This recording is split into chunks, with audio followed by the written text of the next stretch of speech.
एकदा तेनालीरामला देवी महाकालीने एक वर दिला होता. तिने त्याच्यासमोर 2 वाट्या ठेवल्या. एका भांड्यात दूध आणि दुसऱ्या भांड्यामध्ये दही. जर त्याने दूध प्यायले तर त्याला ज्ञान प्राप्त होईल आणि जर त्याने दही प्यायले तर त्याला संपत्ती प्राप्त होईल. महाकालीने त्याला दोन्हीपैकी एक निवडण्यास सांगितले.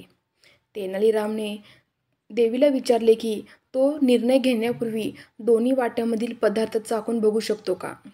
आणि महाकालीने होकार दिला. देवीने त्याला थांबविण्याआधीच तेनालीने दोन्ही वाट्यामधील सामग्री प्यायली. देवी संतापली.